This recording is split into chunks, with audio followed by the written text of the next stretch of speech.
Indianapolis 500 now belongs to the history books. After a wild finish and 3 crashes in the final 16 laps, first-time winner Joseph Newgarden came away with the victory over the weekend. Newgarden, who is from Nashville, is the first Tennessee native to win the 500. Fun fact, known as the greatest spectacle in racing, the Indy 500 is among the best attended single-day sporting events. Also, a fun fact for me, because I had no idea why it was even called Indy 500, and it's because that is the number of miles that are raced in 200 laps. I learned that just today. I was like, why is it called Indy 500? I was today years old when I learned that. Also would love to know, and I don't know, I'm putting this out there in the atmosphere. If you know, email us, or Jay, if you know.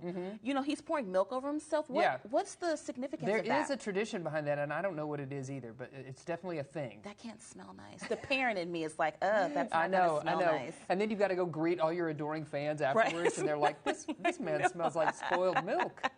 If you know what that tradition is all about, let us know. Yes, we'd love to know. please. Also happening over the weekend, people in New York got a peek of a one-of-a-kind solar phenomena. Okay, it's called, I'm going to probably say this wrong, Manhattanhenge. You got it, yeah. Dazzled onlookers in the streets. This happened actually last night. It happens when the setting sun aligns with the Manhattan street grid and bathes the urban canyons in a rosy glow. Now, when the city planners were, putting together Manhattan and planning what the city was going to look like, this actually was not done on purpose. It just so happened that it works out this way. So the stunning alignment happens twice a year, about 3 weeks before the summer solstice, and then again about 3 weeks later. So I've seen this happen in New York. I've also seen it happen in my hometown of Chicago as well.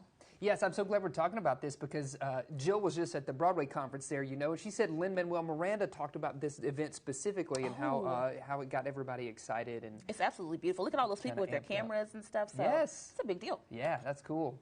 All right, come on, Barbie, let's go party. Ahead of the upcoming Barbie movie, a pop-up cafe is open. The 2-story cafe provides an immersive experience with life-size Barbie accessories. There's a sandbox, swing, and surfboard to provide Instagram-worthy photos. The cafe is for all lovers of Barbie, from newborns all the way to seniors. This location you're looking at is in New York. There's going to be a second cafe in Jackie's hometown, Chicago. The Barbie movie starring Margot Robbie and Ryan Gosling arrives in theaters July 21st, and you can live out your Barbie dreams at the Malibu Barbie Cafe through September the 15th. I'm not going to lie, I would totally go to this. Yes, I would go. I love Barbie. And look, I mean, these life-size props that you only had. That ball pit, come on. I know. That's got my name all over it. That looks fun. I would love that. Okay, well, calling all Swifties, that includes Jason and myself as well, but apparently not Josh Rugger. Not Josh. Fine. Yeah. Well, Taylor Swift has been breaking records and delighting fans on the U.S. leg of her Eras tour. But, of course, it has become notoriously a very tough ticket to get. There's another way to show your Swiftie spirit. You're looking at images from the Museum of Arts and Design. They're featuring Taylor Swift Storyteller. It's an exhibit featuring dozens of costumes and award show performances that she's worn over the past years. So fans can see things like the lace gown she wore when performing All Too Well, on the Red Tour, and more, as you can see right here. So all these are dresses that she has worn over the years. And the museum's director says that the goal of the exhibit is to explore how Swift uses clothing and props to tell stories. So this exhibit on display through September the 4th. Also of note, this is also in New York. Okay. Lots of reasons to get to New York, for sure. Yes.